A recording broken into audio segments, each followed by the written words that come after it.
today's episode of Titus and Tate, they are the two best words in playoff basketball, Tate. Luka Dončić. I'm him. I thought it was going to be I'm him. I think it's they're almost like synonyms at this point. I'm him and Luka Dončić. So Chris, Paul is a fraud. Danny Ainge. I don't know. Are those the two best Still a fraud? Yeah, I mean, but he was almost the Celtics executive this year to take them to the conference finals. Almost. He was there in person as the Celtics beat the Bucks, and what a stinker of a couple game sevens these were. Especially after the billing, right? Because every single person I heard said the two best words in basketball, in sports, game seven, and they both were total duds. So what Tate and I are going to talk about today, because I think at this point, if you are a consumer of basketball content, I imagine you got to be exhausted because the reactions from both of these game sevens, how could you not be? Oh my God. Two of the worst. This has to be the biggest letdown of a game 7 day in basketball history, these two game sevens. So what I'm curious and what I want to talk about with you today is like the fallout of it's staggering to me because we still have the conference finals to go. Like there's still 4 teams left. There's still so much basketball, but what transpired on Sunday with these two stinker game sevens, it feels like we should almost, as a basketball community, hit the pause button for a month so we can talk about it and digest who needs to blow what up, who needs to be traded where, what assets are we off flipping? The hook. Brooklyn, you're off the hook. Philly, you're off the hook. Who are the biggest frauds? Do I need to bring the fraud power rankings back? But at the same time, like, I don't want to work that hard. Yeah. I don't want to work that hard, Tate. Like the fraud power rankings are supposed to be like 7 nominees, and I whittle it down to 5. There are currently like 400 fraud power ranking nominees right now. At least. So I want to talk to you about all that because it's been fascinating today. We're recording this Monday. It's 4 p.m. on the East Coast, wherever the hell Tate is. So we've had enough time to like watch people talk about it, watch Pat Beverly go on First Take and just like shoot from the hip and watch, listen to everyone else's podcast. The C in CP3 stands for cone. So we're going to talk about game sevens a little bit, maybe some other look ahead to the conference finals and some other basketball thoughts, man, because I do have a lot of thoughts. I will say that. Can we call this the Luka special? Can this episode be the Luka special? Because I think that's how we're going to have to start this thing, because I think we're going to have to start it. They were chirping and chiming in. They want to know about him. And I think we have to give him his due. We have to. That's a great point. I think we're going to start this. Let's call this the Luka special. We'll start out this episode explaining to people exactly who is this guy, Luka Dončić? Where did he come from? What school did he play at? I don't know if you've heard, Titus, but he played road games with flares in the crowd. You know what I mean? Wait, so what? This game 7 in Phoenix was nothing to him. All right, so there it is. The Luka special's coming up at first. Woody Durham.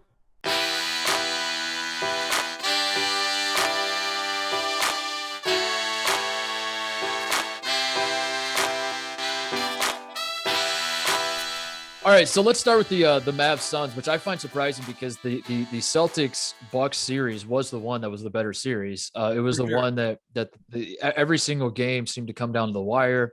We talked about it. We talked about the defensive intensity, the fact that the Celtics seemed like the better team, but Giannis is inevitable and was incredible and everything else.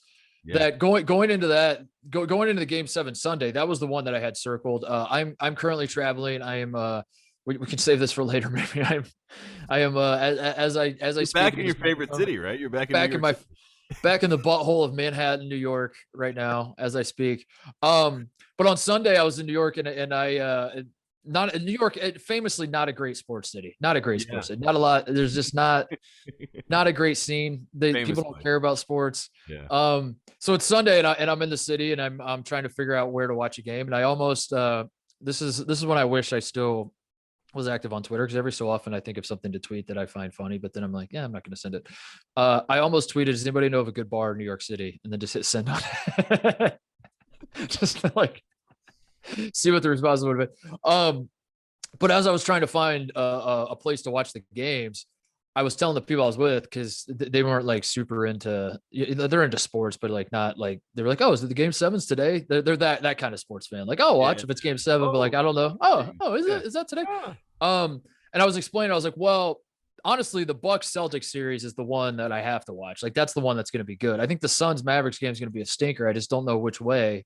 It's probably going to be the Suns. They'll probably win by 20 or 30, but it's going to be a stinker of a game. It's the Bucks Celtics series. That's the game we have to watch. So I did that. I found the bar. I found my little corner booth. I was all set up. First half was good, but anyway, the point for this whole monologue, Tate, is that I cannot believe that coming out of Boston wins, Giannis the defending champs get sent home, and yet coming out of the Sunday, the game we're talking about, the game everyone's talking about, is the Mavericks Suns game, because this was the most embarrassing, most despicable act of bad. Like I don't understand how we just got done watching the Heat and the Sixers, and the way the Sixers got eliminated, and like my brain could not comprehend like a team giving such little effort as the season was coming to an end. Yeah. And then 2 days later, I turn on my television and this is happening in front of me, watching the Suns and the Mavericks. And I guess that's my preamble, is like, I can't believe that this is the game that we're talking about, when it was a 40-point blowout the entire game. And the Bucks Celtics somehow got put on the back burner when it was a game 7 in Boston against the defending champs. Yeah. And yet all anyone wants to talk about is how great Luka is, and Chris Paul is the biggest fraud on earth. Or is it Devin Booker? Or is it DeAndre Ayton? Or is it Monty Williams? Or is it who's the biggest fraud on the Suns? I think you summed it up well, because we're talking about something we're so fascinated by, because we watched the best team in basketball all season quit. We watched the team that was supposed to go and win this championship, because last year they were up 2-0 and this is their redemption time, and they had all the pieces. They had addressed everything in the offseason. They had the coach of the year. They had the quote-unquote point guard. They had Devin Booker, who could score with the best of them. They had everything. They had the recipe to run it back and make it happen. And I think the thing that really is shocking to every single person this morning and as they watched was that they quit. You know what I mean? And Steve Kerr said, broke the code, and that became a meme that was all over the place, and it was about the Dillon Brooks foul. But I think what's happening in basketball right now is that, and the reason why it's so jarring, is that the code of of the game itself and the spirit of competition is being broken, because, like you said, Philadelphia quit. Like, we watched them quit live. The Warriors quit in Memphis. Exactly. We watched the Warriors quit in Memphis. We watched in a game 7 on the biggest stage in basketball, where legacies are built, and, it's the best words in basketball. Game 7, this is where you come and write your story. They quit, and they quit, I mean, in domino fashion, because I watched who quit first. DeAndre Ayton quit first. I watched him quit. I could not believe that he quit. And Monty Williams, I mean, good on him. He took him out of the game. He was like, okay, you're going to quit. You're out of the game. But then once he quit, Chris Paul quit. And then when Chris Paul quit, Devin Booker quit. And I will say this. I think there were 4 guys on the Suns that I think did not quit. Mikal Bridges did not quit. Cam Johnson did not quit. I mean, he probably should have with Luka Dončić, what he was doing to him. I probably would have quit. He didn't quit. JaVale McGee didn't quit. And Bismack Biyombo didn't quit. But every single person on the Suns outside of that got playing time, they had a defeated, I am quitting. You know what I mean? And then the Holiday play at the end of the game, where he goes and steals the ball against Boban and like takes the 3. I mean, that was like, what are we doing here? This feels like a regular season. We'll get you back in a week or in a month when we see you later. But this was game 7. Game 7. You quit. And you quit. And I think that's why we're all freaking out, because I didn't even think that was a possible.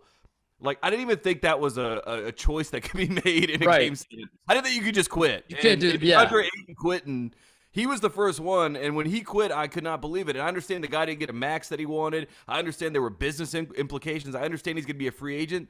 All of that is separate from the spirit of competition in the game in front of you.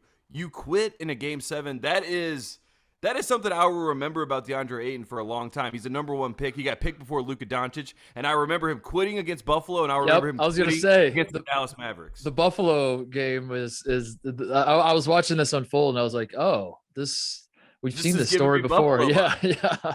Where's Nate Oates? Get some Buffalo vibes out of it. You're absolutely right. My algorithm that I built for the NBA playoffs certainly did not have quitting as an option in I didn't think 7. It was an option. No. I didn't think it was an option in a game 6, but Philadelphia, I kind of like wiped it away, because I'm like, Joel's hurt. James Harden is obviously on to the offseason. So like them quitting, I almost gave a bit of a pass.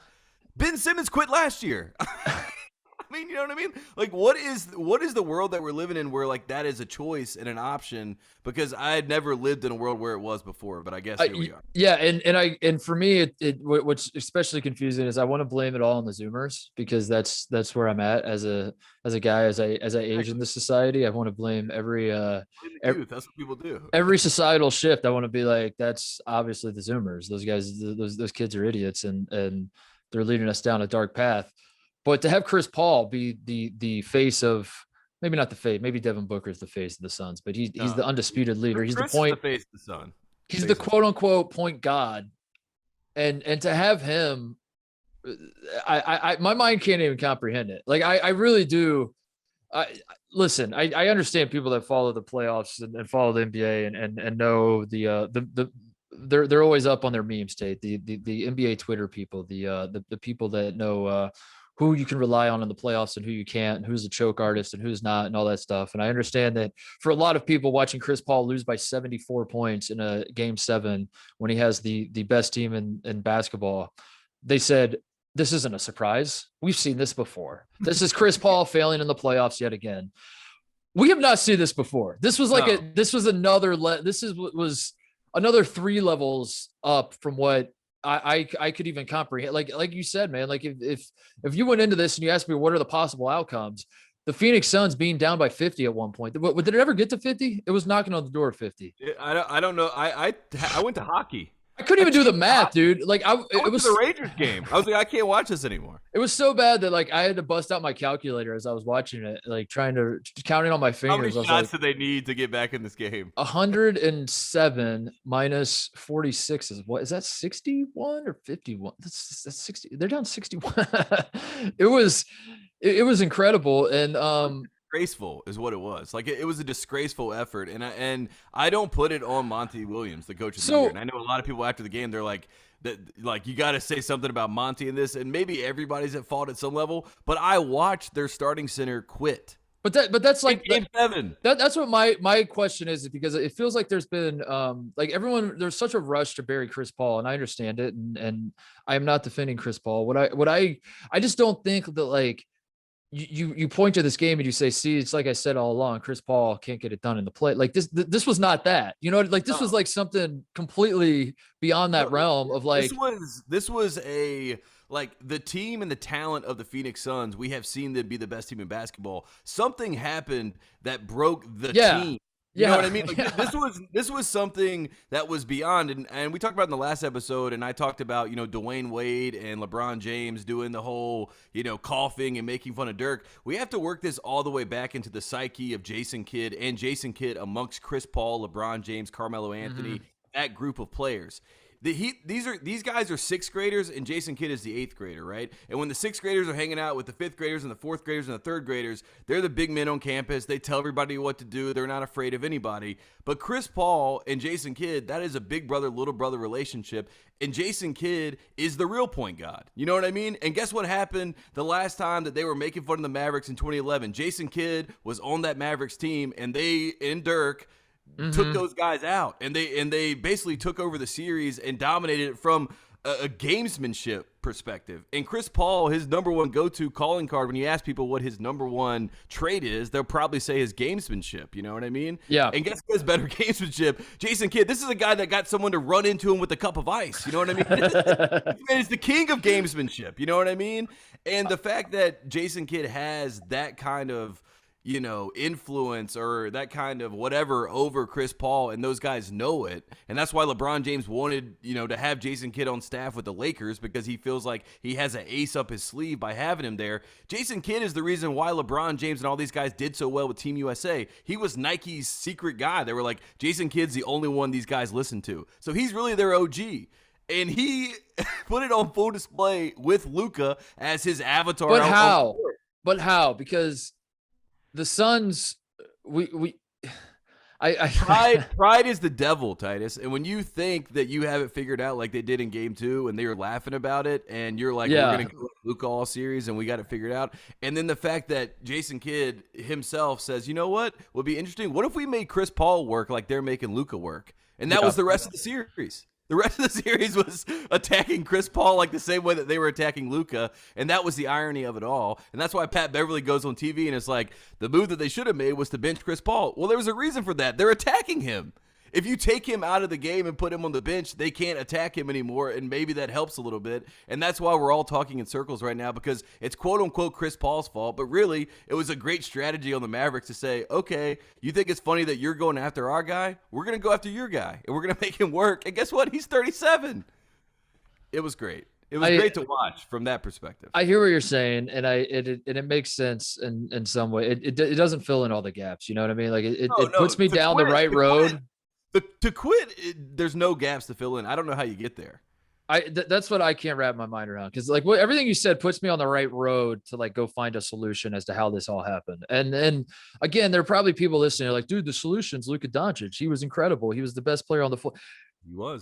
He very much was. This was something different altogether. Like this was quitting. Like Chris Paul turned, like if you told me Chris Paul like had like a midlife crisis when he turned 37 and it just broke him, and now he can't think of anything else because someone told him like hearing the number 37 just felt so much older than 36 to him, and it just broke him, and he forgot how to play basketball or something. If you would have told me that the age old isn't this a Bill thing that every internal fight with basketball teams is over gambling or women, if you would have told me something like that happened, like somebody slept with someone's girlfriend or that's wife. what I texted you during the game. I was like, who did Jay Crowder sleep with? You know what I mean? What is going on with this? I mean, like those are solutions that make far more sense than simply basketball. Simply the Dallas Mavericks decided to go at Chris Paul. So the Phoenix Suns, who almost won an NBA title last year, ran it back, were the best team in basketball.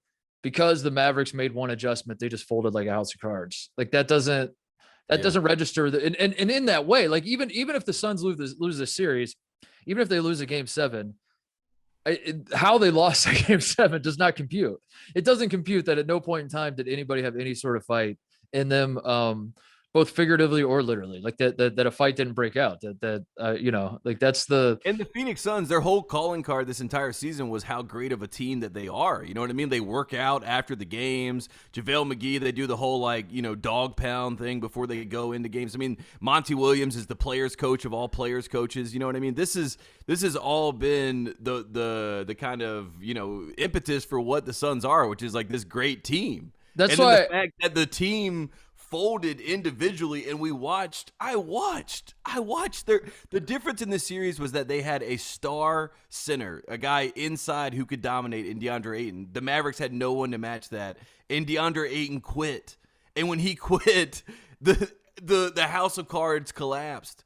And I didn't even think, like we said, I have to talk about it because I still can't believe it happened. I rewatched the game last night because I wanted to see where it all kind of broke down, on TNT. This guy wasn't even closing out. This guy wasn't even trying to get a But how do we get there with that? How does this? I don't know. I don't know if it's the contract. I don't know if it's something personal, but he was done. And then he didn't talk to the press after the game. He was like, I'm not doing media. So that confirms what I was watching, which is I'm done. I've never in my life seen a series flip on its head in such a way that after game 2, the prevailing thought was that Luka has no help. All he needs is one other guy to step up. That's it. Can we Jalen Brunson was getting crushed. They were saying that they were calling him Luka and the others. Like he was LeBron and the Cavs. Jalen Brunson, it was cute what he did against the Jazz, but the Jazz perimeter defenders aren't that great. And now that he's up against real length on the perimeter, guys like Mikal Bridges, guys like Jay Crowder, he's not doing this against. He's not going to do that against Devin Booker. Like he's not going to be able to get his shots off and get to his spots on the floor against these guys. It's simply not going to happen. Luka's doing all he can, but he has no help. The Suns are hungry. Like, yeah, that's what I like as a guy who's not plugged into the NBA as much as we obviously are with college. I watched that last night. I was watching all the reactions. I've been listening to as many podcasts as I can and watching shows and everything. And I wish at some point there'd be like an actual investigation into the disaster, like, like something goes horrible, like I the think Challenger explosion. And then they like take all the scientists and all the government officials get together and they like really analyze the tapes and try to figure out like what the hell happened. I wish like, I don't want to tell people to stop doing the memes because memes are funny and piling on Chris Paul's funny and pointing out that Devin Booker quit and then the clip that I saw Dan Big Cat resurfaced on the put it back in my face was the one where he was playing pickup and Joakim Noah called him out because he gets trapped and then Devin Booker's like double team. He's like, what the hell, and he just has that soft. Always been the knock on Devin, by the way. That yes. When you get physical with him, that he does not like it, and that is exactly what Dallas did. Yeah. I'm game for all of that, but at some point, I hope somebody like really actually provides an answer that comes close to making sense to me as to how this happened. We're going to get, because Chris Paul, look, this is reckless speculation. I'm going to go ahead and put a preface on that. But I promise you, because Chris Paul has already put out that his quad was injured, right? They're going to get ahead of this. And I think that, I mean, they're in every one of these types of situations, right? We're going to have a fall guy. I mean, the fall guy is going to be Deandre Ayton. And I think that something must have happened between those two and Ayton. Obviously, those are the leaders of the team. They're kind of, a 1-2 punch then, of themselves, right? Him and Chris Paul, Devin Booker and Chris Paul are. But Ayton was the third guy. Yeah. Obviously, he thinks that he should be higher in the pecking order, and he quit on them. And that is insane to me. And I, for the team to be the best team in basketball, to have a great coach, to have a great leader, to have some great personalities in the locker room, the fact that Luka, Jason Kidd, and the Reggie Bullock, Dorian Finney-Smith, all those guys, Maxi Kleber, all of them, the fact that they got this team to that point where they physically folded and mentally folded. One, you have to give them a lot of credit, but two, there had to be other, like you said, there has to be something else that has pushed them to the edge, because they were nowhere close to the edge a week ago. I mean, how much did things change in a week, and how much could they have changed? Or was a lot of this stuff bubbling under the surface? And a lot of times when you get pushed and you've had these things bubbling and you haven't talked about them, and you revert to your worst tendencies, because that's what it looked like in this game. Booker reverted to his worst isolation, loser basketball tendencies. Chris Paul reverted to his worst, like, bad attitude, I don't want to be here tendencies. Yeah. And Deandre Ayton reverted to his worst, I don't want to be here tendencies. And those are your three best players. And Cam Johnson was their leading scorer, the sixth man. How is that possible in a Game 7 in any world? That makes no sense.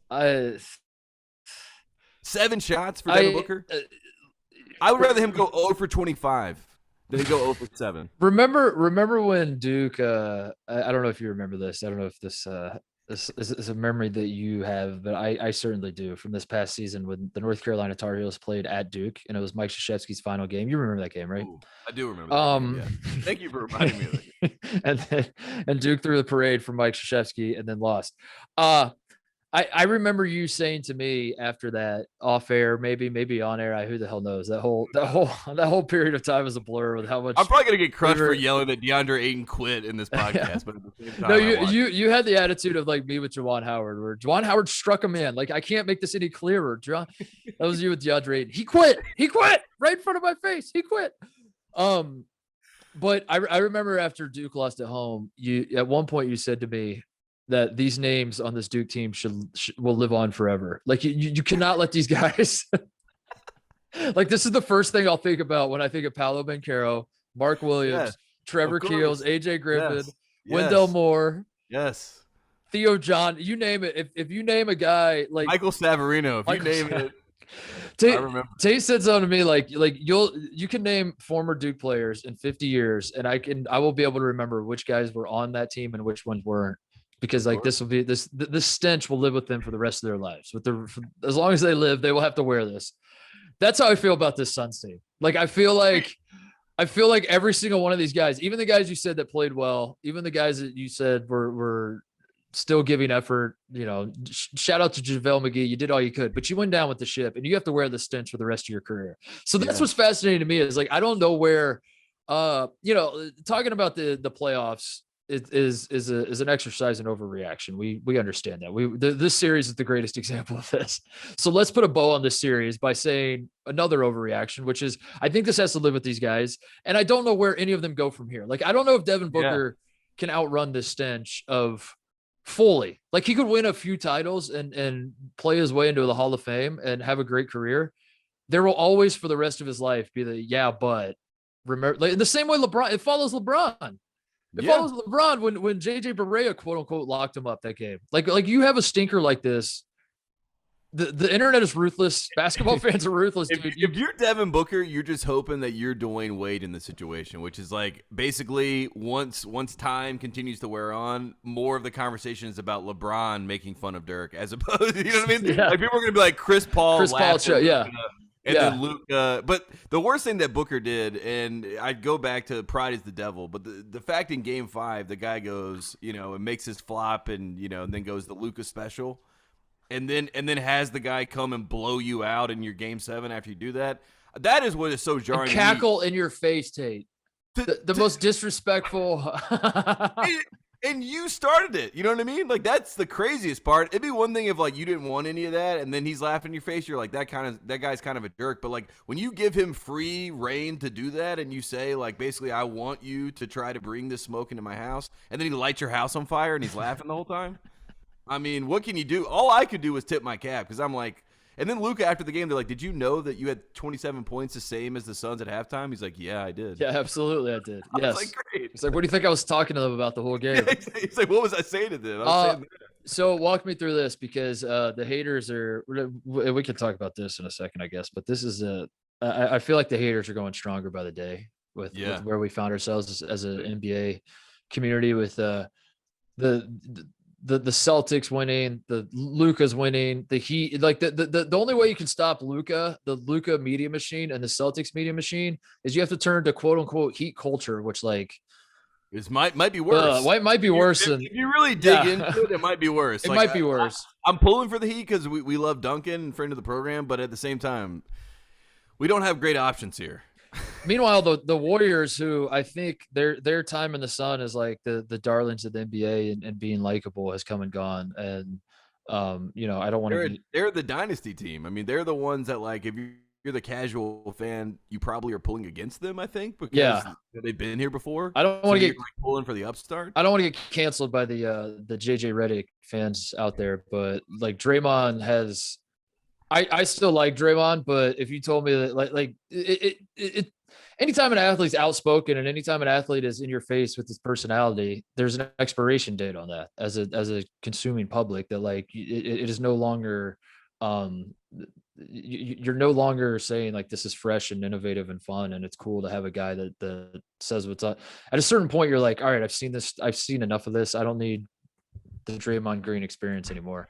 I don't know if I'm there yet, but like I actually do think that the Warriors as a whole, with Draymond leading the charge in terms of the personality part of it, I don't think they're as likable as they think they are. I think in their minds, they're like Jordan Poole is likable. Who doesn't love Steph? Draymond just plays with passion and just says what's on his mind. What's wrong with that? I don't think the Warriors are a team that America's turning to saying like, please save us from, like the team.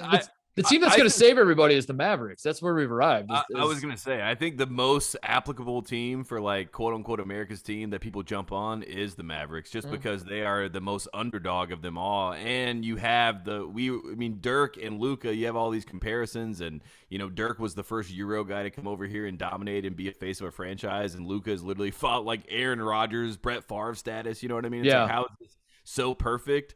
But still, even with that, there's still the Luka media part of it that you're like can be distasteful and turn you off. So like any way you look in the four corners of what we have left, there's some sort of negative. And I guess maybe that's where I need to just grow up and get to a point where I got to stop blaming.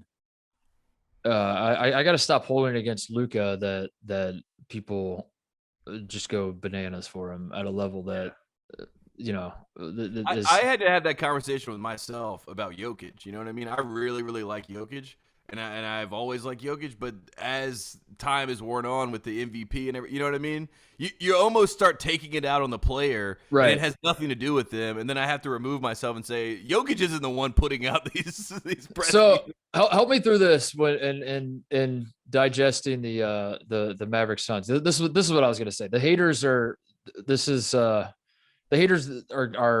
in a good spot, I would say, because like for me, this is not a great Final Four. I'm not happy with this Final Four. I need some more fun. I don't know if the Suns would have saved it. I think I'm really just upset about the Bucks. I think the Bucks were the one team that I looked at and I was like, that's a team that I can root for and not feel bad whatsoever about it. Yeah. Maybe Grayson Allen, but no, I will say Grayson Allen ruined everything. Yeah. He is officially like the worst person in the world. You know what I mean? biggest douche in the universe, Grayson Allen. So what should I be more on guard about? Which tweets should I start deleting first? The ones where I argued the entire 2018 season that Mikal Bridges was better than Jalen Brunson, and that Jalen Brunson winning National Player of the Year was a joke because he wasn't even the best player on his own team. Yeah. And then in this series in Game 7, Mikal Bridges goes 3 for 11. As Jalen Brunson has 24 points. I think wipe those. Let's wipe those podcasts. Do I do that, or do I go with the Luka, where I was making all the jokes about how Luka was playing against a bunch of dudes that smoke cigarettes at halftime, and I actually think it might be Mikal Bridges, Jalen Brunson. I think those are the ones. I don't feel bad about the Luka. The Luka stuff's still funny. Luka will always be funny to me. I mean, let's be honest. Luka's still going to the hookah lounge. You know what I mean? Like he's still doing all these things that we've all been joking about, but he just happens to be winning. I'll never. Yeah, that's true. Because even if I tap my chest and say I was probably too harsh on the like the people who said Luka was going to be good deserve to take a victory lap. All that. I also know that next year's draft, who's this French kid, Victor Wembanyama? Yeah, he's next year. Victor Wembanyama. Yeah, he's coming that guy. When it happens again next year, I'm going to do the exact same thing to like have all of these people that are saying like I watched this film and broke it. Like unless you're doing this for a living, there's a 0.000% chance that you've watched a single second of any one game that this man has played in, and you're going to have takes going into the draft about how the Rockets should do this because he's a franchise guy that can bring this, and this. I will say, I think the Hornets franchise guy, want to get ahead of this, Nikola Jovic. That's my guy. Nikola Jovic. Not Jovic. Jovic. Nikola Jovic. That's my guy. I have been scouting him for the past 6 years on the European circuit. You have to see him with the Hornets. Lottery guy for me. Have you really been watching? Have you been watching? I do like Jovic. I watched some highlights. I mean, I haven't been watching for 6 years, but I do like Jovic. Oh man, I don't know. I don't know what to make of all that. Like that's what's fascinating to me is just to watch people that do this for a living. Really, like their tweets and change the entire course of their narratives. I mean, that's why I do give kudos. I was watching Stephen A. this morning. I do respect the fact that he said Warriors in December, and he like continues to be like, I can't back down for the Warriors. But let me tell you why I don't like the Warriors. Why is the NBA the NBA is this way more so than any other sport, that a playoff game hits zeros on the clock, and there is a rush to defend your take or gloat about your take. If you were wrong, if you said the Suns were going to win this series, you then have to like rush to be like it's not enough to just be like, dude, I thought the Suns were going to win. This is crazy. You know what I mean? Yeah, no, you can't do that. Like you have to completely, yeah. Like, wow, I'm surprised. I thought the Suns, like the Suns to me were the best team in basketball, but kudos to the Mavs, man. They showed up when they needed to and won the game. Like, you can't do that. You have to be like, now hang on a second. There's clearly now Chris Paul limped out of his press conference. Quad injury. They were coughing. I think Deandre Ayton quit. Yeah. And then meanwhile, if you're right, like you have to that's been. No, Nick Wright pulled up, like he had tweeted out 2.5 years ago saying that Luka was a top 3 player in the NBA. He quote tweeted that tweet from I don't know how he found the tweet from 2.5 years ago, but he quote tweeted that and just said 2.5 years ago, ... But like you said, that is the world that we live in. And you're like, cool, man. But like 2.5 years ago, he was definitely not a top 3 player. He was not a top 3 player. Yeah. He wasn't even close to a top 3 player 2.5 years ago. Then to be completely honest with you, this is shocking. This is going to be insane for me to say. I don't know if Luka's necessarily a top 3 player right now. He's not.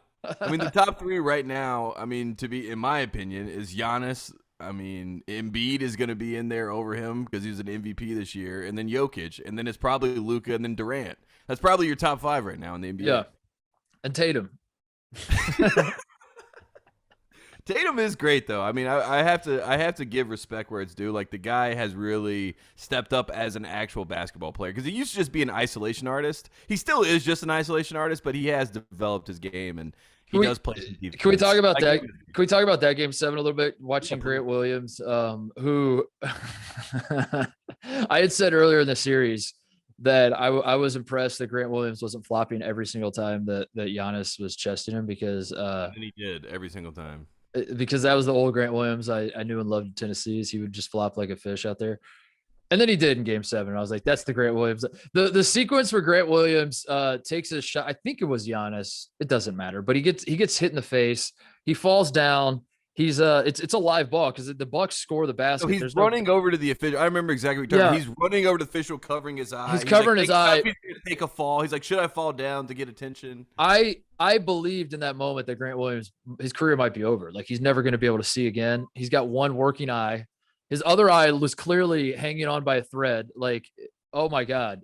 Never mind basketball, Tate. This is bigger than basketball. This man's life could be impacted forever with this eye injury that he sustained. Oh, the ball's coming. Swing it to me. Swing it to me. Catch, wide open, splash. And then he sticks the threes out. Like, got him. I was laughing so hard, dude. I mean, that was like the very next possession. He catches the ball. He's open. He's like, I'll shoot it. And he hits it. I was like, how can your eye be that screwed up? And then you're right. I thought the eyeball was in his hand. Like his left eyeball was in his hand and he was holding it. Remember when LeBron did something similar and he said, I just shot at the middle basket? When was that? When he LeBron's like, I couldn't see, but I can't remember. Like, I couldn't see anything.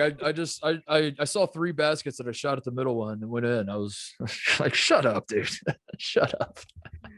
How upset is Coach K watching this series, thinking to himself that Marcus Smart and Grant Williams did not play at Duke? I mean, they are the most Duke basketball players I've ever watched in the NBA. I think that's Coach K's greatest legacy, is this Boston Celtics team, honestly. Help me out. They're able to finesse a game is pretty impressive. Why do I not mind that Grant Williams does it, but I hate Marcus? Like, why do I like Grant Williams but hate Marcus Smart? I can't figure that out. I've really tried to sit with that and really think about it. And that was that way in college too. Like when Grant Williams was at Tennessee, I don't know. Grant does it in a classier fashion, I guess, but they're really the same. They're the same animal, but different beasts. You know what I mean? Like they're doing the same thing, but they're doing it differently. Grant Williams feels like the guy that sits in the front of class, is like going to make straight A's, is going to do everything the teacher asks, but he's also going to do those, games. I'll call it gamesmanship. Like he's going to do those things that you're like, wow, this guy literally just fell right over. So we had the fact that Mike Budenholzer had to get a challenge for one of those charges where Grant Williams obviously just took a spill. I mean, and you had to challenge it. Like, that is insane to me. But on another level, it's so good that you have to respect it. You know what I mean? That's always the thing when people ask me about Duke basketball. It's like, yes, it's gross, disgusting. I can never be a part of, competing that way. But damn, I mean, you got to respect that it works. Like, that's the thing with Marcus Smart. I would never want to play with that guy on my team. I would never want to play or have anyone related to me play the game that way. but damn, do I respect that it works. And he continues to get it to work. And they do compete. You know what I mean? No matter what, if they get the call or not. Like you said with Grant Williams, he does the whole show. He's covering his eye, but then the ball swings around and he's back up. He's ready. And I think that I respect that. That like, yeah, it's just gamesmanship at the highest level. And shit, it worked. I'm the same way with like Grayson and Brad Davison, by the way. That Grayson disgusts me. The idea of Grayson Allen even being allowed to play basketball, much less like allowed to partake in society, is an affront to us as Americans. But Brad, I can't quit. Brad Davison, I'm like, I don't know, man. It's funny. He stepped under who, and he blew out whose knee by sticking his foot under them as they were landing. But you have to like, I would 100% say that. Like, that's admit it is kind of funny. So I was like, why is that funny? He ruined his career. I'm like, but he did it like a funny way, right? It was Brad though. It wasn't Brad being Brad. I'm that way with Marcus Smart and Grant Williams. Grant Williams, I don't mind as much. It's just kind of funny. Like when he did the eye thing, I was like, this is kind of funny. It's funny. We're all having fun here. When Marcus Smart flops, I'm like, you son of a bitch. Apologize to all of us that love basketball. Yeah. You are ruining this beloved game. Grant Williams is awesome though. Obviously, I don't need to point out that the man had 27 points, hit 7 threes. I think that the thing I'm on the Tate Frazier train with this, the field goal attempt train. The most impressive thing to me about Grant Williams in Game 7 was that he shot 18 threes. It wasn't even that he made 7. It wasn't any defense that he played. It was that this man kept catching. And granted, he was wide open on 11 of those 18 threes, probably like wide open, where I would have even shot up if I was out there. And so there is that. But the fact that like he just kept stepping up and hitting them was a sight to behold, to be sure. It was frustrating though, man. The Milwaukee goes 4 for 33, which isn't exactly shocking in the sense that that's been a problem for them. Obviously, like they're not exactly the greatest 3-point shooting team in the league, but I don't know. It was just a bummer from a neutral, because I was unbiased. I didn't care who won this game whatsoever, as you know, Tate. I did not care either way. No, it was a bummer to be watching, just to have it be a stinker of a game, to have the Celtics win by 28 because Milwaukee couldn't throw it in the ocean. But they didn't quit, you know what I mean? And I think that's the difference between Milwaukee and Phoenix. And I see a lot of people being like, well, both teams got blown out and both teams got splashed from 3, and it was, a ridiculous game. But Milwaukee, they made a conscious decision to say, if we're going to lose by Grant Williams hitting 11 threes or whatever, 8 threes, whatever he hit. And he hit them, and he took 18 of them, which if he had made 4 of the 18, we were having a different conversation, and Jason Tatum was probably in the post game like, Grant can't take that many shots. You know what I mean? But kudos to Grant Williams that he knocked him down, and that's why, he gets a lot of credit, and that's why it's the Grant Williams game, and that's why you have to respect that he competed against Giannis on the defensive end and then answered the bell in a Game 7. So I do like and respect that, but, I mean, the saddest part of it all was that, Milwaukee missing Chris Middleton. They didn't have anyone to just get them the basket to settle things down. Giannis, you could tell, the guy plays like 33 minutes a game in the regular season. He's averaging over 40 in the series. Every single time the Celtics would go on a run, Bud's like, get off the bench, go check back in. He's basically there to stop every run, to also be the rim protection. Brook Lopez had a great start to this game. They had a great first quarter. The way that they dominated the first quarter and the way that Giannis dominated, I thought that they were going to win the game. But it couldn't sustain for 4 quarters, and he kind of blew his load early, for lack of a better term. Like Giannis kind of like what he did in the first quarter, I think he was trying to go first in the fourth with it, you know what I mean? But they didn't even make it to the fourth quarter because they weren't able to sustain. It was sad to watch, but Grayson Allen cannot be your 5th starter of a championship team. That's just a fact. And the fact that he's out there, and he was horrendous. He's so bad. Horrendous. I have my own, obviously. I have my own, feelings towards Grayson Allen, but I was pulling for the Bucks, and if I was a true Bucks fan, like I was a Milwaukee Bucks fan, I would, to use a builder, I would drive that man to the airport and leave him there and not even pack his stuff for him. You know what I mean? Like, get this man out of my face. Get George Hill out of my face. Wesley Matthews is not that guy anymore. They have to figure out a lot on the wing, but the worst thing they ever did was let P.J. Tucker leave. He was such a big part of the heartbeat of that team, and they needed someone, it felt like, to kind of galvanize the group and say, guys, we're not going out like this. And without Middleton, with Giannis kind of being, overexerted, it was over. Giannis needed more help. I agree. I'm not saying that. This man, by the way, other than Bill Russell and Wilt Chamberlain, he's the only person last 2 games in losses, you know what I mean, in a series, to have 20-20 games. It's only those 3 guys that have gone out in back-to-back losses with 20-20 games. So Giannis continues to be ridiculous. Can I share something with you that I maybe don't want to admit, but I'm going to say it. We're already here. I saw a Photoshop that someone on #NBA Twitter created of Damian Lillard and Milwaukee Bucks jersey, and it made it move for me, Tate. And I don't know how plausible that is. Almost certainly not plausible. You're the one who is the trade machine guy on the show, obviously. I don't know how many assets you have to flip, who you have to move.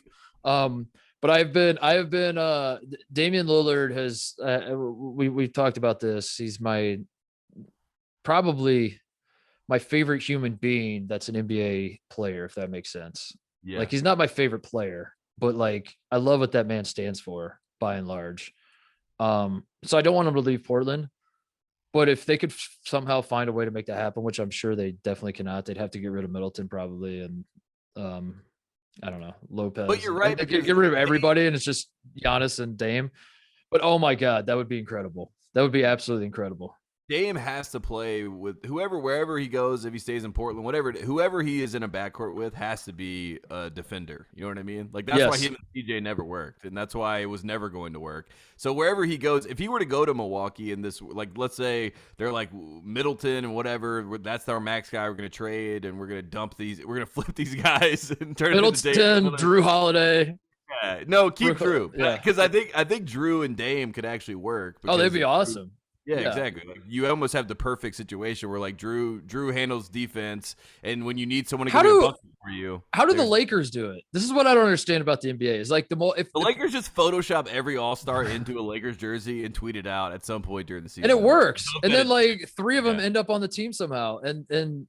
Like, well, they're good. They basically just get like the players to see it, and then they start liking it. You know what I mean? Like last year, Malik Monk was liking Lakers graphics of himself. But if you want to argue that the Bucks should go after Dame Lillard, I'm sure people explain why that literally just cannot happen. Like the contracts don't line up.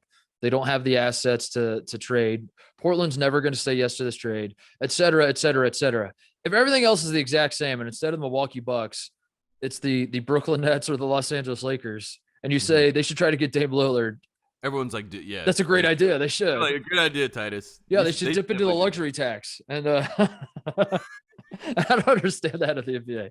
I don't understand that, like how the Lakers can sign anybody they want under it, and it doesn't work for them. So it's not that big of a deal, I guess, that they're screwing themselves. But there's you can do Middleton for Lillard straight up. I don't know how much that really helps you, but I mean, you could.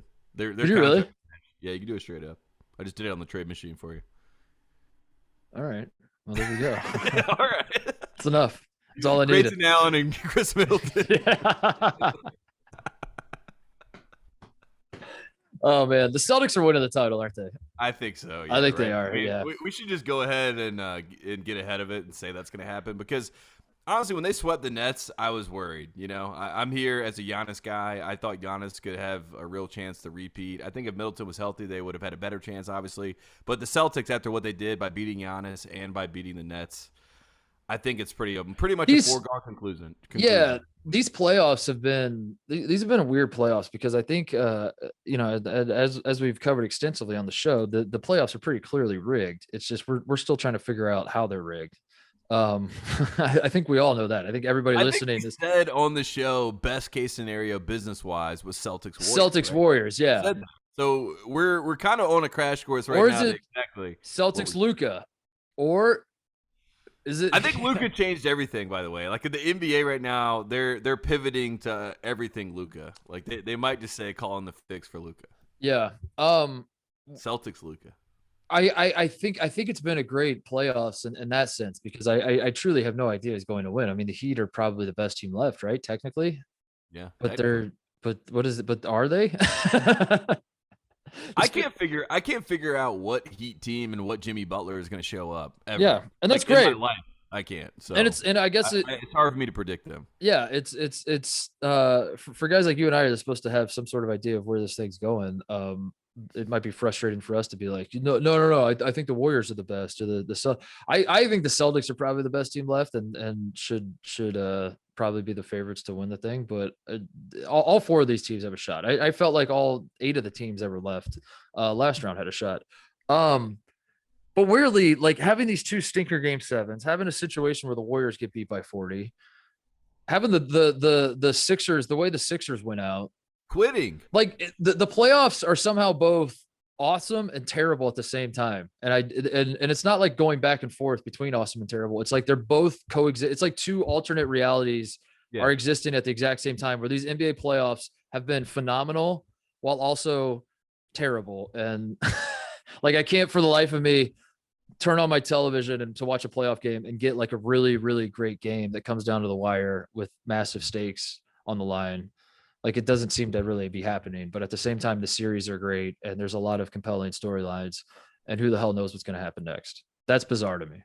Yeah, it's bizarre that we've had some all-time games. Like that Game 5 in Boston is a game that, you know, I will look back to probably at the end of the playoffs and say that was the best game that I watched throughout this entire run.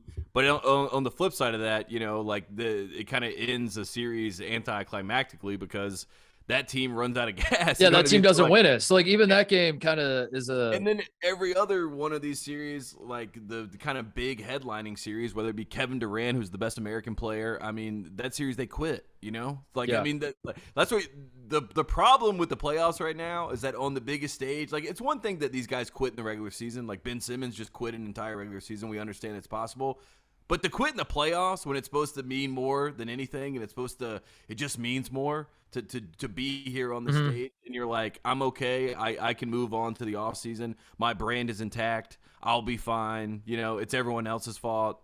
You know, push it on, you know. I mean, that to me is why there's a little bit of wow, this is pretty shocking. And it's why Luka is winning because he is tougher mentally. There's a fortitude to that Dallas team that they're like, are you guys joking? Like, you guys are really going to pack up and fold here? Yeah. All right, we're going to kick your ass. I mean, well, they're also younger to where like Luka's younger to where he hasn't had to deal with because I think the media haven't seen the dark side of the moon yet. Yeah. Yes, I think the media is to blame for this. I think that the culture, the rings culture that has been created, I think it's backfired. Where the way we talk about great basketball players reached a point where if you're not winning titles, it almost doesn't matter. Like Giannis is getting asked in press conferences, "What is it like to be a loser again?"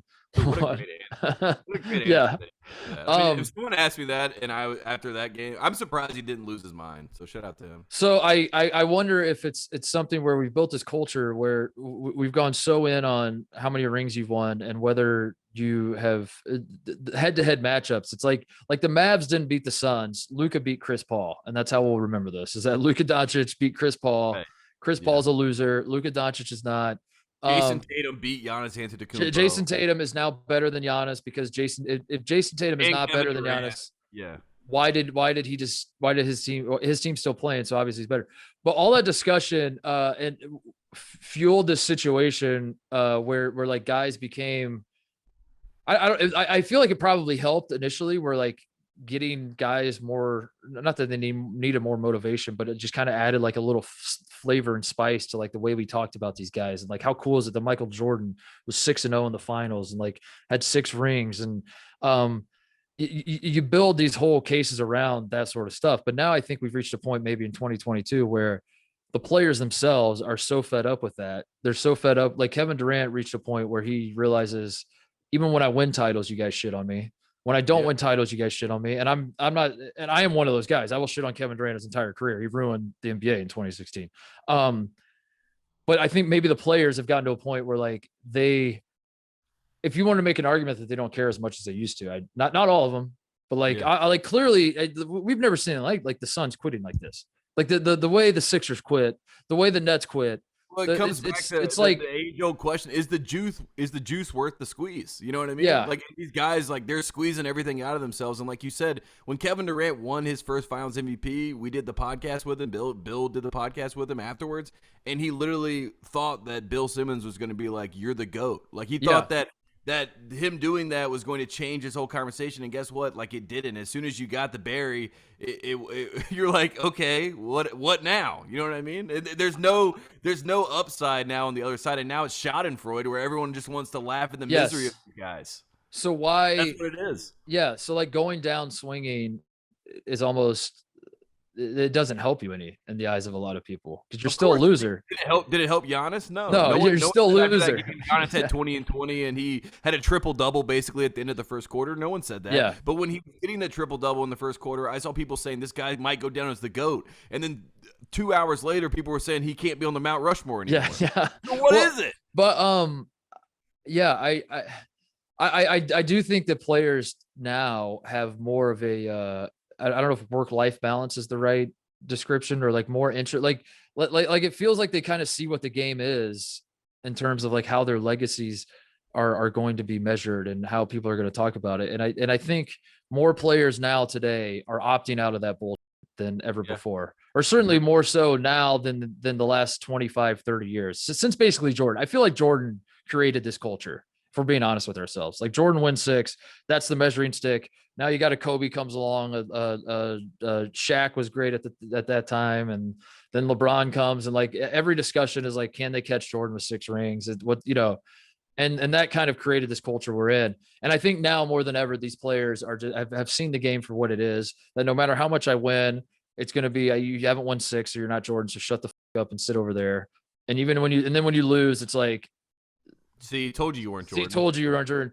I wonder if that's part of it. That like the way talking about guys in that way for so long has led to a point where you do get a Chris Paul situation where he's just like, I'm just going to quit. Like we're losing. I mean, that's inexcusable. I'm just trying to like figure out how this is happening, because it's not, you're right. I mean, there's not like one-off stuff. It like really is. Oh, it's something that bubbled up all the way into that moment. You know what I mean? Or is it Chris Paul, like this whole idea of him winning a ring, right? I mean, think about how much, I mean, and it's not just Chris. I mean, Carmelo is in the same class of guys. When they came into USA basketball, these were the 4 horsemen. These were the chosen ones. When you look at LeBron, Carmelo, Chris Paul, these guys, and they're in Dwayne Wade. Their entire career was like chasing Michael, chasing the ghost of Michael, trying to be this superstar. I mean, is Chris Paul the greatest point guard ever? Is LeBron the greatest small forward ever? And all of them have been held up to the greatest, highest standard, elite standard, and they're exhausted. And he's 37, and he's been doing this since he was 18, 19 years old. I mean, that's half of his life. And you're right. I mean, you get to that point where it's bubbled over, and you're like, I'm content with who I am. I know that I'm a great basketball player. I know what I've done, but 37-year-old Chris Paul is not 29-year-old Chris Paul. I can't do it anymore. And you know what he's looking at in that game? He's looking at the number 1 pick, the 23, 24-year-old right there, and he's like, that's the guy that's supposed to be carrying me, and he quit! It's I don't know, man. I'm just trying to make sense of it all. Or if it's like the so many games come down to just 3-point variance, and it really is, for all the jokes I make about you have to make shots. Is it that like the Suns knew right away this isn't our night, and the Mavs are hitting shots and we're not, and just like we're going to pack it in for that reason? I have no idea, but it is that's very mental too. I mean, that is the mental thing. Like whatever, get over it. Like you got to fight, you got to battle through it, shoot through it. Whatever led to this point, we are very clearly in a situation where that we've never been in as a basketball public, where like these teams are quitting and games that they would never in 10 million years quit. Like I can't even comprehend this happening with like the Shaq Kobe Lakers, like being in a position. Like I know they had their problems against the Pistons that year, but like even then I didn't really feel like they quit. I felt like all those guys felt like they had the answer. And it was like, I'll save us. I'll say that. And they just didn't, they were like pieces that didn't fit well together. But the idea of like just completely folding in a game 7 and the way the Sixers went out that's what's crazy to me, dude. That's like, no, I mean, the Bucks kept fighting, which is fun. Yeah. I mean, and think about the stars that are on those teams and how important they are to not just NBA basketball, but USA basketball, right? I mean, these are like our best American player. Chris Paul is one of the pillars of American basketball. Kevin Durant is probably the face currently of American basketball. They got, and they quit and they left, and now we're all left with the nasty taste in our mouth, and we're all trying to rationalize it, right? I'm a Chris Paul fan. I don't know how to rationalize it. I really don't. Like I don't know, because you know what, and my dad said this to me last night, so I got to give him credit. He was just like, Isaiah Thomas, that was always the conversation. Isaiah Thomas, Chris Paul, is he better than Isaiah Thomas? I would personally say he's not better than Isaiah Thomas, but I do know this. Isaiah Thomas would never have quit in a game 7. No. I mean, that is just like... Simply would not happen. That would be sacrilegious to him. Isaiah Thomas would start fighting dudes. If he was down 40, he would have thrown punches. He would have punched Luka Dončić in the face. And that just would have been what it was. I mean, and everyone would have been like, Isaiah's a poor sport or whatever, but like he just would not have gone out like that. It would have been like, cool, I'm a poor sport, I guess. But I ain't no bitch. I'll tell you that much. But I'm not going to quit. You know what I mean? And that would have sent the message to his team that like next year we are going to come back and fight. I don't know. It's just no, man. It's hard to, because even the Warriors who weren't eliminated by the Grizzlies, so it's a little different circumstance, because they were their thing was more like, we know we're going to go back home and we can just get, tonight's not our night. Let's just pack it in and we can get it done. Back home and we're still in this thing, whatever. But But watching the Warriors lose by 40 to the Grizzlies, like that was shocking. Like I feel like that doesn't happen. And laughing about it. And like, yeah, and they're all that cool was with the it. weirdest part to me. Yeah. And I don't know. Maybe I'm wrong. Maybe No, it's bad but it's for the just NBA, like I don't business wise. It's bad. Yeah, it's hard to. Yeah, it's bad for the NBA. It's bad business. Yeah. Like Luka, like you said, the two things can be true at once. Luka is great for business. But on the flip side of that, you have your, player representative president that has been, kind of shepherding the new era under Adam Silver from the player perspective. Quit. Yeah, I mean everyone's favorite Jordan memories are when Jordan was up against seemingly insurmountable odds, and found a way to hit a shot over Craig Elo and Byron Russell, and just made insane plays to win it for the Bulls. No one looks back on Michael Jordan's career and is like, dude, that one game where he blew out the other team by 40 was awesome. That was sick, yeah. Like that, his legend, and that's where maybe I push back on. Like Luka was incredible in this Game 7, but the idea that his legend is born in a Game 7 where he won by 40, we need his legend to be in order for like everyone to be all in on Luka. We need like his back against the wall, and he's made like kind of what he was doing against the Clippers, right? Like when they ended up losing that series, obviously. But shots like it was a great series, and it was the first time where I was like, wow, this guy's going toe-to-toe with Kawhi. Yes. You know what I mean? And Kawhi did a great job against him, but at the same time, you're like, wow, this guy's for real. That was kind of like he wins that series. That's kind of the birth of and maybe that happens against the Warriors. I'm not trying to take anything away from him. I mean, I make more Luka jokes than most in the media, so I come across as a hater, I'm sure, but we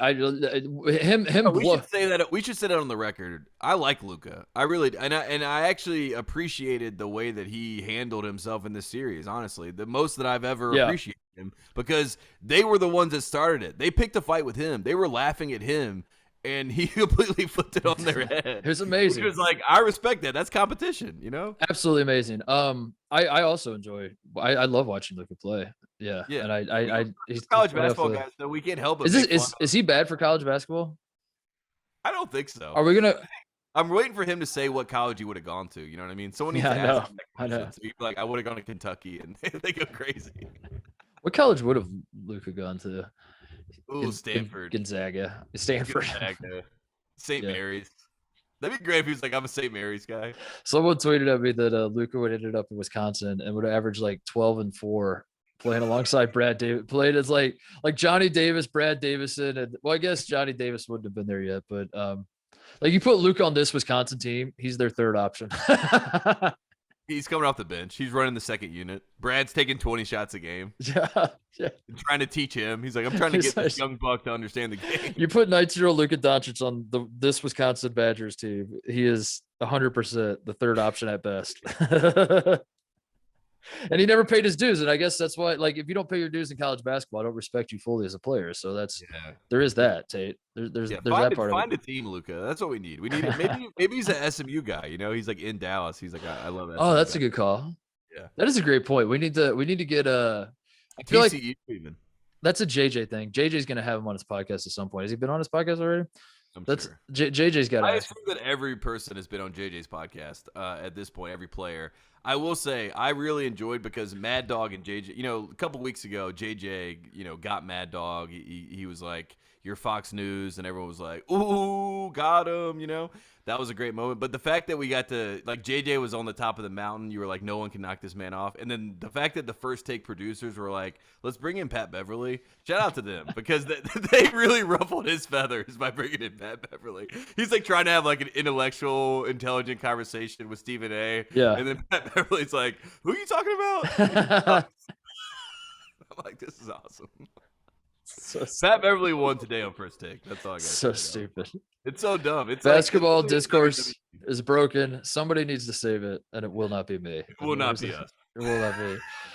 Oh man. I am excited moving forward to see what happens at the playoffs. It'll be great. It's just like what a letdown Sunday was. Absolute letdown. I'm not gonna lie to you. I was pretty broken. Like I have a lot of things that kind of keep me going with my belief in basketball and what I expect and how I think games will play out. Giannis, I understood why the Bucks lost. It was Grayson Allen's fault, so I kind of wiped that one clean. That one makes sense. Yeah, that one made sense. I never thought that Grayson was good enough, like, to be their fifth guy. So Grant Williams going 7 for 18 from 3-point line in Game 7 doesn't really make sense, but it kind of. I mean, I guess like if you're going to leave it wide open, yeah, exactly.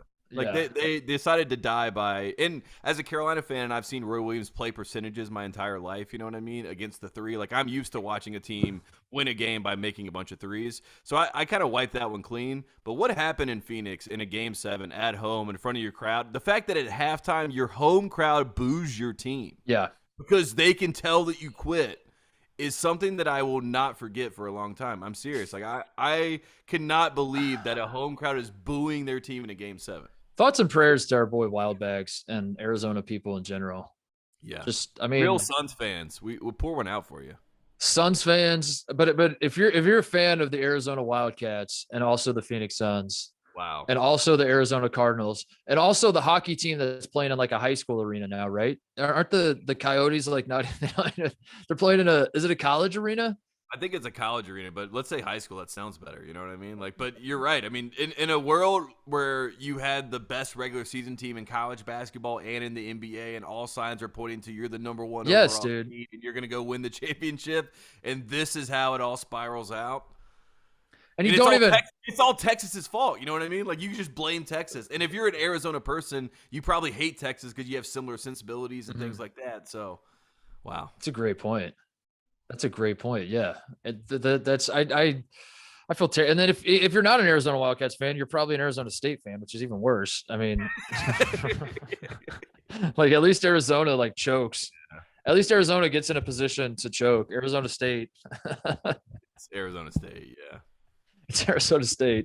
I was thinking about that today, man. Just and then Kyle, the way the Cardinals lost this year. Are the Diamondbacks good? The Diamondbacks can't be good, right?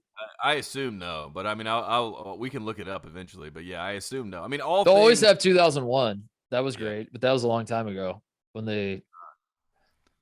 That was a really long time ago. And then you're not even mentioning the Super Bowls with the Cardinals. You know, like the Kurt Warner years when it looked like that's right. And then Santonio Holmes makes a catch. Yeah, exactly. They're a tortured city or a tortured fan base or a tortured state. Yeah, whatever you want to call it. Arizona, we're pouring one out for you. Man. Oof. And also, like, what happens now? I mean, do they trade Chris Paul? That's the other part that people were saying that's not going to happen.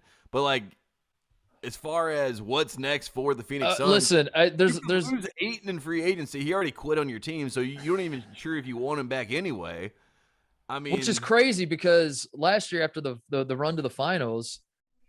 We both were like, I think Phoenix made the right call not drafting Luka. Like if they would have drafted Luka, obviously they would have been great. But like if you draft Luka, then maybe he doesn't mesh well with Booker and like the situation. Basically, Phoenix doesn't regret anything. Why they can't possibly regret this because it worked out well for them. They've turned into the best team in basketball. They just didn't win the title against the Bucks, but they're back as the best team again and.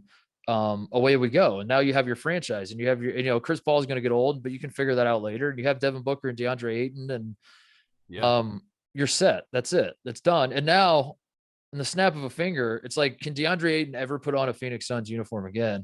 And that doesn't feel like hyperbole. That's what's weird to me too. Is like, I don't think the fans would want him to get an offer. You know what I mean? And they're not going to offer him the max. I mean, what's crazy is that last year we watched these two great basketball teams, and it was kind of surprising to see them on the biggest stage. And then both of them were on a course to get back there. But the reason they didn't was because of two business decisions.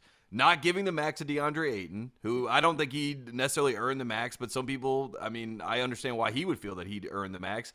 And PJ Tucker, the Bucks letting him walk. Those two business decisions ruin the basketball futures of these two franchises, and they both should be back in the finals again, but you make those decisions, and they have implications. And the craziest part is that DeAndre Ayton has kind of like – everyone's been giving him credit all year. They're like he's biting his tongue. He isn't worried about the max contract. He knows the money's going to figure itself out. Chris Paul was like he knows he's going to get his money here. He didn't know that, and we saw that in Game 7. He did not know that, and he quit. because of that. I don't think it's DeAndre Ayton's contract. I do because that doesn't explain the rest of the guys quitting. I think there was some sexual chicanery afoot. I mean, put that on a quote card for me, Jim. I want to tweet that out. Some sexual chicanery afoot. Yeah. I think there was with Jim hosting it called sexual chicanery.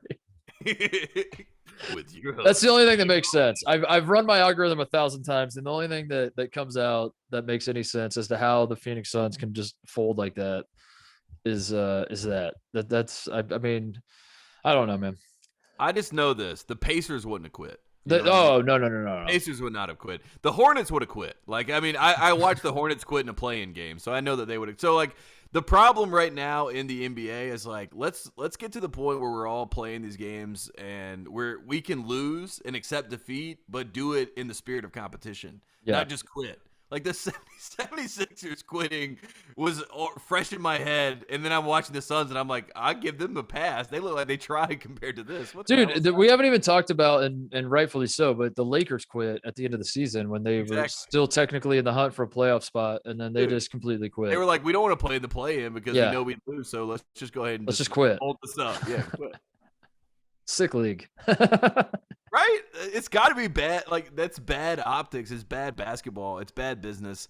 And in a world where you and I are David Stern guys, we believe in the David Stern. Love David Stern. I think he would have an aneurysm, like, just thinking about this. You know what I mean? Guys quitting in a game. So that's his nightmare. This is the most important time for this is the difference between David Stern and Adam Silver. Adam Silver watched the Suns Mavericks game and was like, this is awesome. Luka just became a star. The people are going to be talking about this forever. This is like a historic game 7. Look at the engagement. Yeah. Look at the illegal streams that we're tracking. We're shattering records. David Stern would have like gotten up at halftime and lost his shit. He would have been in Phoenix's locker room at halftime yelling at them. And he David Stern would be very, very shitty at what transpired. He would make the most of it. Granted, like David Stern would then pivot and be like, all right, well, if Luka's going to be a star, let's cash in on this and let's figure it out. Like David Stern would take what happens to him or in front of him and then make the most of that situation. But that's not to say that like what happens is what he would have preferred to happen. And watching the Phoenix Suns quit, he would have had an aneurysm. He would have lost his mind. Yeah, he definitely would. What I do find fascinating just from the business side of it all is that I talked about this on the show one time, that a lot of people, and I think they watch Chris Paul like this too. They watch LeBron to lose, right? They were tuning in to watch this hero fail. They were watching Chris Paul to lose. I think that in the future, as we move forward, I think that fans and the general audience, and maybe I'm, this is just my own take on it, but I think people are watching Luka to win. And I think people are watching Giannis to win. So I do like that it is, at least in that sense, those two guys, it seems like the general fan, when they watch them, they're like, I hope that this guy does it. You know what I mean? Which is a nice spin on the mean kind of vitriol that has come for, guys like LeBron and Chris Paul and Carmelo. We're in a tough spot, though, as Americans, because I really don't know who's who's the most likable superstar. Is it Damian Lillard? He's older and he's on a team that's not relevant particularly right now. Who's the most likable? Because, dude, I used to answer that. Steph is probably still the answer. Yeah, Steph and Clay are still the answer. He's not Steph Curry. But yeah, he's also doing crypto commercials and shit. Exactly. And you're like, wait a second, what's going on here? I would call him public domain Steph Curry. You know what I mean? Like he is a popular public consumed product now, as opposed to like Steph Curry, the revolution basketball player. He still can get there sometimes, and you're like, wow, I see that magic. But he is more of like what Magic was later in his career, or Michael later in his career than he was early on. So yeah, we've talked about this a lot off air, that I think there's something to like the American basketball player becomes jaded, becomes like too swept up in the cold. I don't know. I have all my old man takes as to how this happened, but it feels like the older old man takes. Yeah, I know. But I feel like the older American players are the ones that are insufferable, because they're the ones that they're the Chris Paul types that'll quit a game like this, and you're like, how is this possible? So I was thinking like some of the younger guys I don't hate, but maybe there's something about like they're not jaded yet. Like let them sign a few max contracts where they realize like basketball's stupid, dude. Like I would love making $47 million a year to, I've made that the last 6 years of my life. Why do I need to care about getting out of the second round of the playoffs now? And wait for that to happen, and they'll be unlikable too. But now that doesn't need to happen, because like the two guys that I pointed to as younger than 25, these are the two guys I circled as these are my favorite American basketball players that are younger than 25 that I think are like fun to root for, fun energy. I love watching them play. I think they're bona fide superstars, are Devin Booker and John Morant. Yeah.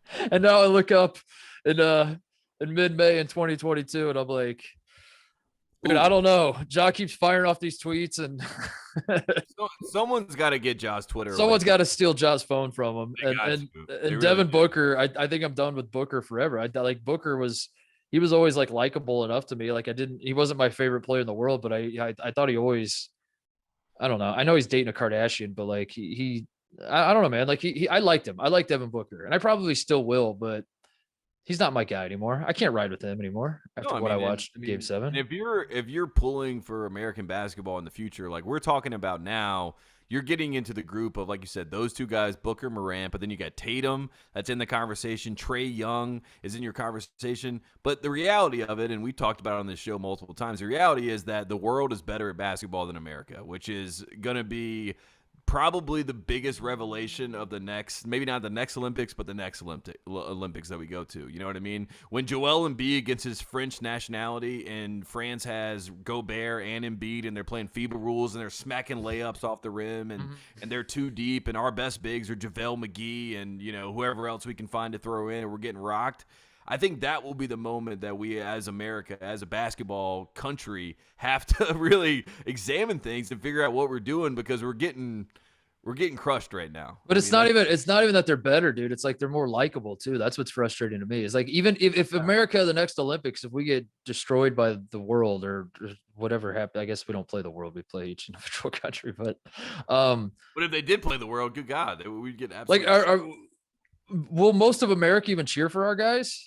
I mean, we probably will out of habit, but it's just like, yeah, you know what I mean? Like, who's the face of American basketball right now that we can point to? Who's our Luka? Who's our Giannis? Who's our everybody agrees on and likes? Yeah, that's like we love that guy. It's so niche. It's so I like this guy. Dude, it might be Tatum, honestly. Like Tatum, I've been a slight hater because he plays for the Celtics, and I don't want to the Boston media machine is out of control, and the Celtics beat the Bucks, and now all of a sudden you're hearing people talk about Tatum as though he's like one of the best players and like one of the top 3 or 4 players in the league, which is bananas. But at the same time, like I don't hate the guy. I guess I don't hate the guy. Maybe he's the guy. I don't know, dude. That he plays. You know what I mean? Like, I mean, that's the other part of Tatum. I used to hate to watch Tatum because I was like, I can't watch this ISO step back bullshit. But then he developed his game. He's become a better teammate. He plays hard on defense. I mean, I give him the credit at least developing his game, right? But you're right. I mean, how many of these young American players do people actually have an affinity for?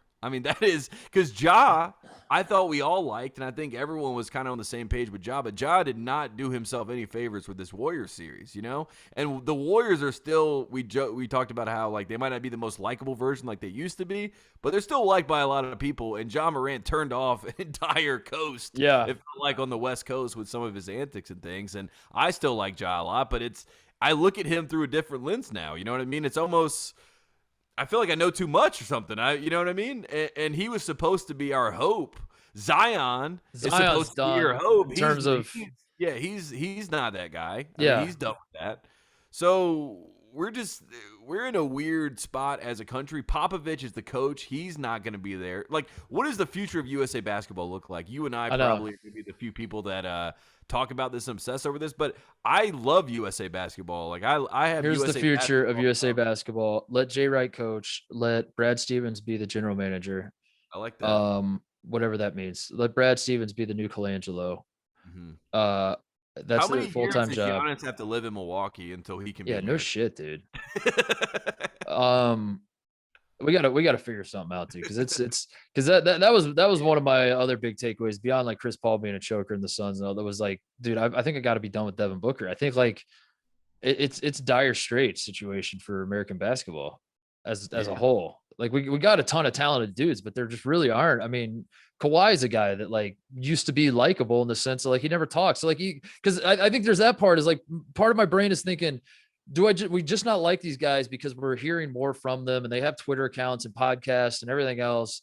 And like inevitably someone's going to tweet something that's like Drake's whack. And then I read that and I'm like, whoa. You said what? CJ McCollum, you said what? Get the fuck out of my face, dude. Like Drake goes hard still, man. You know, like that's bound to happen. But then you got a guy like Kawhi Leonard who never talks to anybody, and he's like become unlikable, you know, just like his shenanigans that he's pulled over the years with bouncing around teams and sitting out and all that. Like I feel like the average basketball fan is probably like, I don't really love Kawhi. I'm not rooting for Kawhi to be awesome. Well, and he also forced himself out of the Spurs, which is like, you know, Tim Duncan, most likable, amicable, whatever you want to call it. Team, you know, he forces himself out of that. Popovich is Team USA's coach. So like, you can't really be saying that he's the best American player when the coach they don't really see eye to eye, and he forced himself out of playing for that coach. You know what I mean? Yeah. There's some sort of catch. There's a catch for everybody. You know what I mean? There's really not a guy that you can say, maybe Dame, like you said, is the best one, that there is no catch. But Dame has a lot of catches too, which is like the guy can't play FIBA basketball. You know what I mean? Like there's your catch. He can't play FIBA. So Donovan Mitchell isn't it? No. He's another one that's like he wants to force himself out of Utah. So like that turns people off. Dude, LaMelo Ball isn't the guy, right? Like LaMelo, you know, like he might be. He could be. I mean, maybe. I mean, he's probably not, but that's the thing. Like you start going through the roster, you start going through Trey's not it. Trey honestly might end up being it. Yeah, I guess you're right. Maybe like Trey, maybe there is a redemption arc for Trey. I feel like he pissed a lot of people off, but at the same time, he was doing it to the Knicks. So like, there's a lot of people that I kind of enjoyed Trey screwing with the Knicks. I mean, it was kind of funny. Yeah. Evan Mobley. Evan Mobley is a great answer. Cade Cunningham.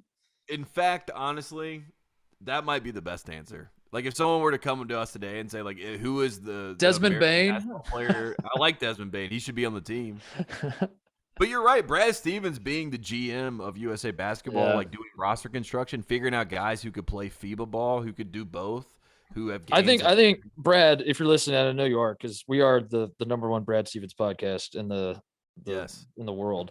I think when you take this job and you become the Team USA general manager, talk to me, because it's got to be beyond just like how good these players are. They got to be all likable. So I'll be that. I'll be the Q score guy that steps in and is like, no, he's an asshole. We don't want him on the team. We don't want.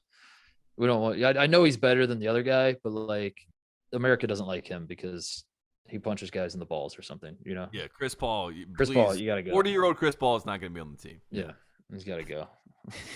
Shout out to Brad Stevens, by the way, a great NBA exec. I mean, Danny Ainge could never get this group to play like this. You know what I mean? Danny Ainge could never do this. And shout out to Brad Stevens. If the Celtics win the title, does Danny Ainge get a piece of this title? Does he say, I almost won the title with that team? Is that his next? It is 100% sure that the Celtics win. Danny Ainge is there and he's on stage and he is acting as if, like, if I was a Utah Jazz owner and I saw him at the Celtics game, I would have thrown a fit. I'd be like, dude, what are you doing? Get the hell out of there. That's enemy.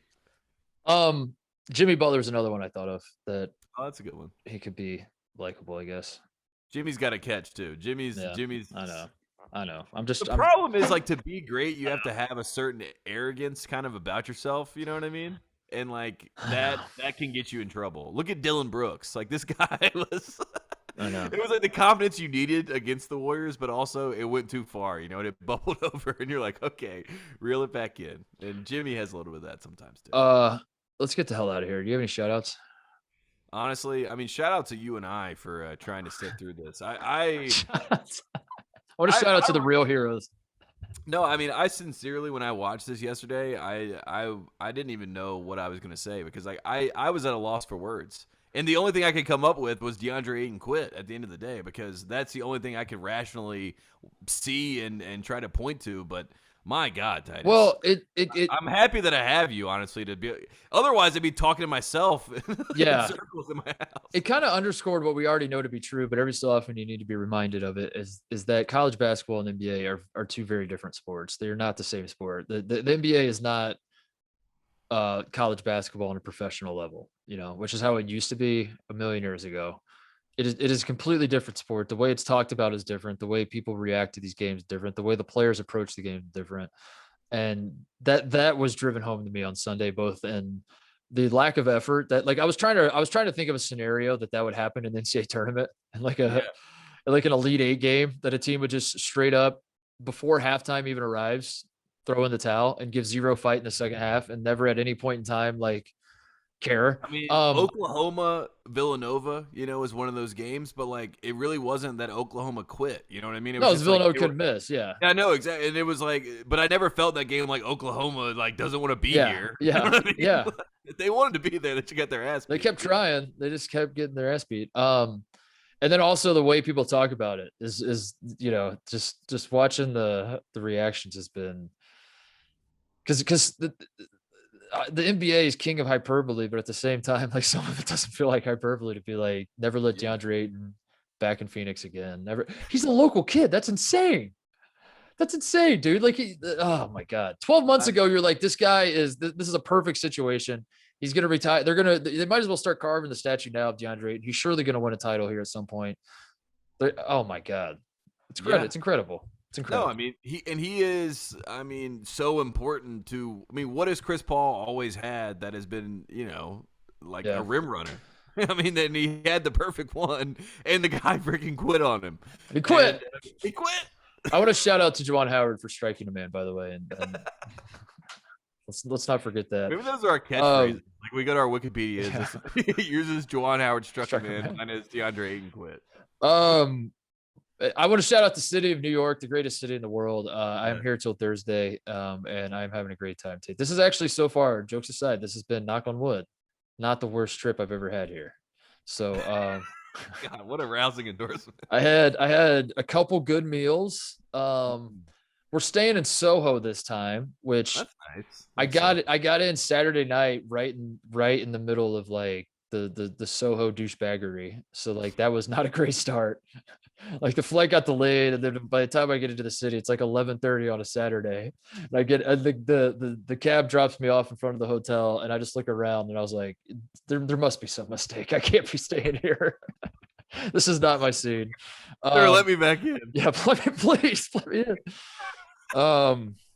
But so far so good. So I'll keep you posted. Next show, maybe I'll have a full recap. Yeah, of my give me a New York so update. I'm gonna try to go to a Mets game while I'm here. New York minute. I've been to Yankees games. I've never been to the Mets, and I think the Mets are playing well right now. So that'll be interesting to see what happens if I. Mets are like one of the best teams in baseball. Yeah, they're playing the Cardinals, I think. So I hate the Cardinals.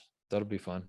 Anything else, Jim? Are you on? You got anybody you want to shout out? Anything you want to shout out? Yeah, shout out Giannis for almost having a triple-double in the first quarter and then quitting and not even getting a triple-double in the rest of the game, and Tate pretending like that didn't happen. Oh, that's a great point. Also, my man Grayson Allen poured in 1 point. So that was good. Jim's the only person that watched the Bucks and said Grayson Allen didn't have any help. He had 3 rebounds. He had 3 rebounds. All defensive. But I looked up the Giannis thing. I'm like, so did he get the triple-double? Tate going on and on. He's like, almost had a triple-double in the first quarter. Jim, he never got it. Not a stat pattern.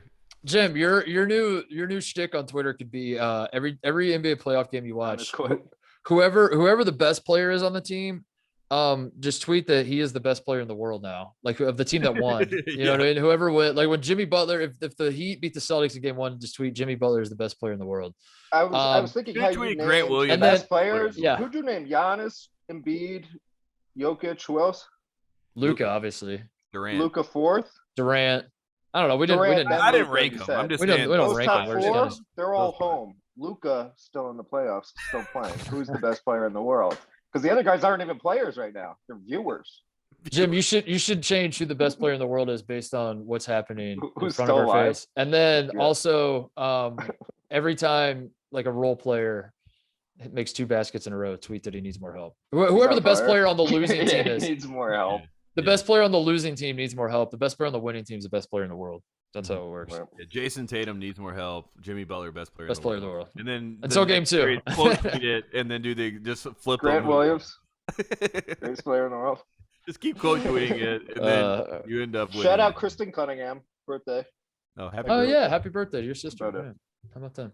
All right, that's it. That's the show. We got to do some college basketball talk today. We don't do enough college on this show anymore. Like we got to do a portal update or something. I think the people need to know what's going on. I think if I hear Portal like one more time, like my brain is gonna break. I know. And between John Rothstein tweeting Portal Combat like every 35 minutes or so, I mean, we went to lunch with John when he was in LA, and the man said Portal Combat no less than 7 times to our faces. We weren't on air. I kept looking for the camera. I was turning around. I was like Truman Show when his wife is like, help, into the camera. I was like looking around. I was like, there's nobody here. Who are you talking to? Yeah, we were like, John, are we mic'd up? Do we need mics? Like, I mean, it was felt like a live podcast.